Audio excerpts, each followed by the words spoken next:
My name is Stella. I am 46 years old. My life is simple and quiet. I have a job in an office. I often work long hours. Because of all the work, I am always tired. I feel like a machine that only works, eats, and sleeps. I feel very lonely.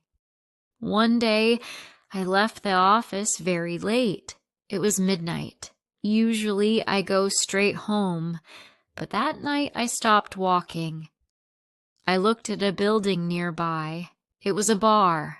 I said to myself, "Stella, you need to relax." I decided to go inside.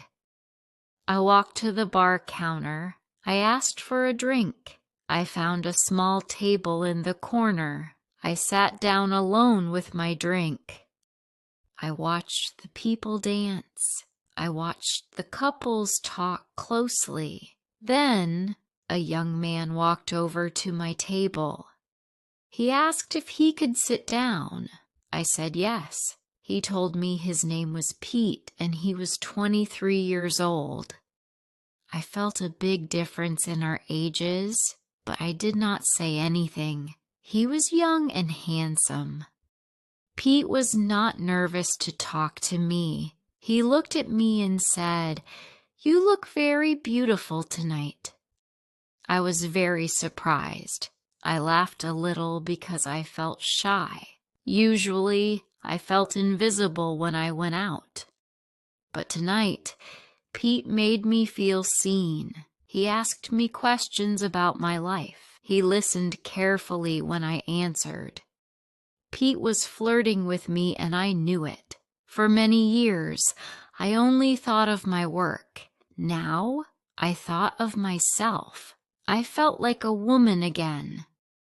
I forgot that I was 46 years old.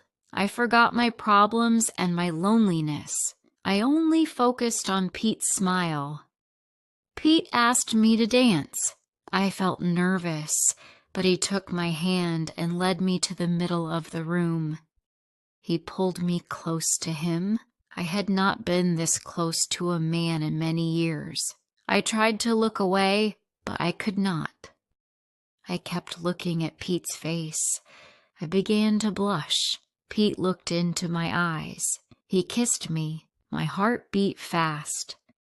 I knew I should stop this, but I did not want to return to my lonely life.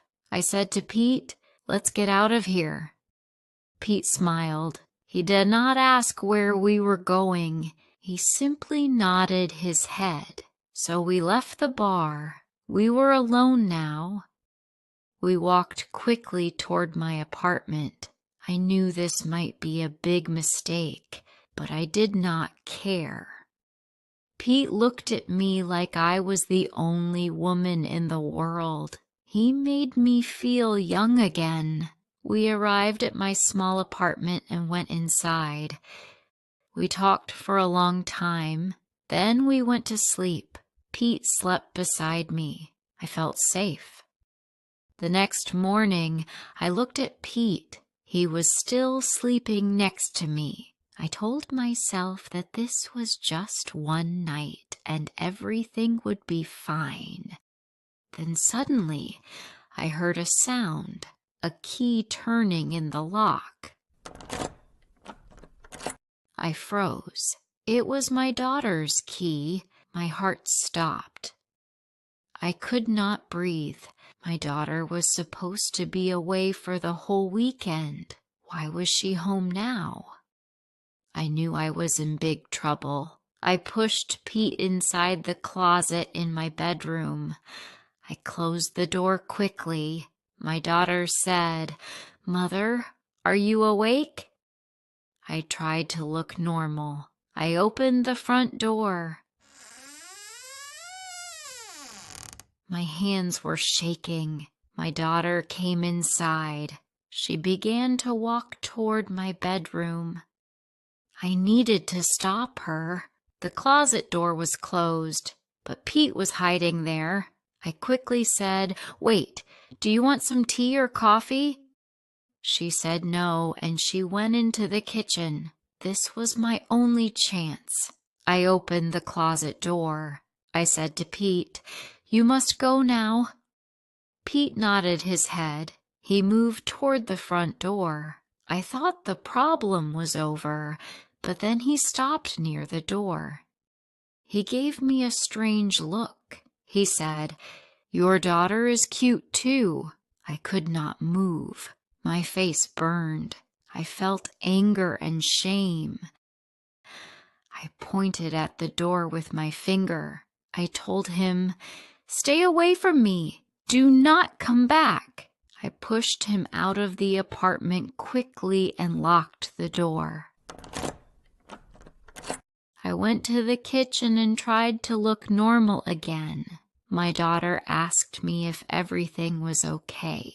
I just smiled and said yes. I knew I had made a big mistake. I hoped he would forget me and this morning forever. The next day, my doorbell rang.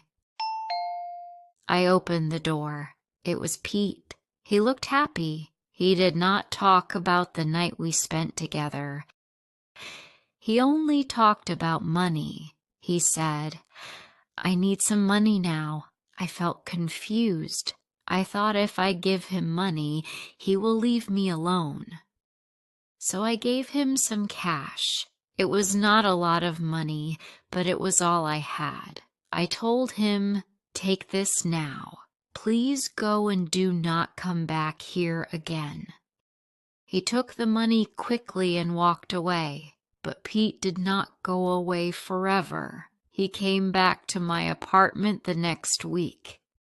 Pete came back again the week after that. Every time he asked for more money, I started to feel angry, but also more scared. I tried to tell him no more, but he would not listen to me. Pete started to change his words. His words became threats. Pete said, "Stella, you must give me what I need today." I shook my head and said, "I do not have more money for you." He said, "If you do not give me the money, I will tell your daughter everything." My heart stopped. He knew my greatest fear. He knew I was afraid of losing my daughter's love. This was blackmail. I was scared of him. My life was breaking because of one bad decision. Every day, Pete asked for more money. I gave him money, but the fear did not leave. I told many lies to my daughter. I could not continue living with the secrets. So one night, I told my daughter everything. My eyes filled with tears. I cried because I was ashamed. I thought my daughter would be angry at me for being foolish, but she did not scream. She listened to every word I said. She was angry at Pete for hurting me. She said, "Mom, that man is terrible. We must stop him." She hugged me and said, "You are safe now, Mother. You are not alone in this." The next day was difficult. I knew Pete would come back. My daughter was with me. She waited with me in the living room. We heard a knock at the door. It was Pete. My daughter walked quickly to Pete. I saw the anger in her eyes. She said, "Stop! You must stop this now.